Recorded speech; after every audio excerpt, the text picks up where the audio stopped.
What happens to immigration petition if the petitioner, also known as the sponsor, dies? Well, in the past, the petition died with the sponsor. In this video, we'll talk about options that you might have to save your petition even if your sponsor passed away. So what are you waiting for? I'll see you on the other side. Hello everybody, and welcome back to Immigration Channel.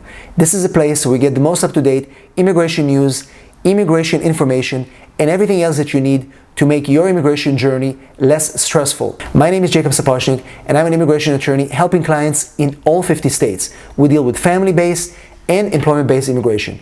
If you're waiting to immigrate to the United States based on a family petition, and that family member, the sponsor, passes away, it definitely makes your case more complicated.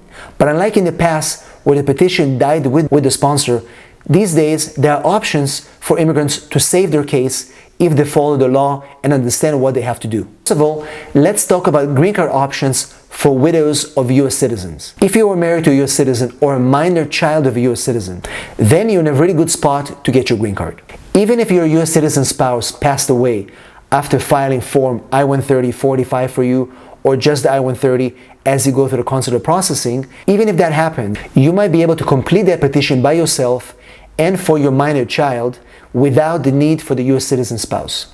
In this case, you're going to need to file a widow petition using Form I-360. You're still going to have to show that it was a bona fide marriage, it was a real marriage, that you had a relationship, just like you would have to go for the green card. It's just that you're going to change the format of how you file it. Use obviously the evidence that the petitioner passed away, still document it's a bona fide marriage, and you can still get a green card without the petitioner because they passed away. Most people don't realize that even if the marriage petition was just filed early on in the process and the petitioner died, you can still save the case. Whether you're inside the United States or waiting for that case overseas, the widow petition is the best option to save your green card. What's going to happen at that point? Before 2009, things were definitely much more complicated. But in 2009, President Obama signed into law the Family Sponsor Immigration Act. And this act is going to provide remedy for the following immigrants: spouses of green card holders, unmarried sons and daughters of US citizens, spouses and unmarried children of green card holders, married sons and daughters of US citizens, and brothers and sisters of US citizens. Essentially, all the family-based categories.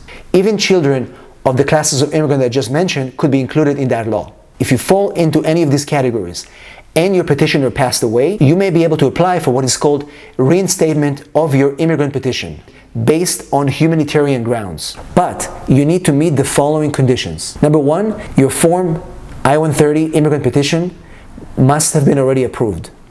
You were living in the United States on the date the petitioner died, and you continue to reside in the United States. You find somebody able and willing to be your financial sponsor instead of the original petitioner. As you can see, if you live overseas and your petitioner died, you're not going to be able to continue with your application, unfortunately. What you can do is you can apply to USCIS for Humanitarian Reinstatement. Those are complicated, but they're definitely possible.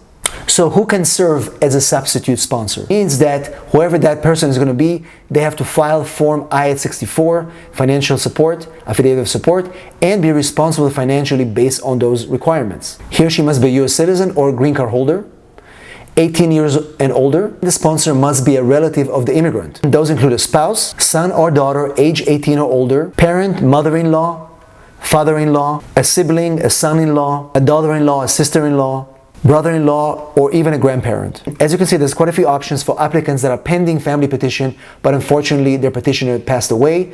It's definitely important for that applicant to be inside the United States. In that case, we can actually save the petition, but if they're overseas, things get a little bit more complicated. Hopefully you found this information helpful. If you have any questions, post them in the comments below. Once again, if you're here for the first time, don't forget to subscribe to our channel, click the bell to be notified for any new videos that we release, and also give us a big like so YouTube will be able to show this video to more people just like you. Thanks for watching, and I'll see you in our next video.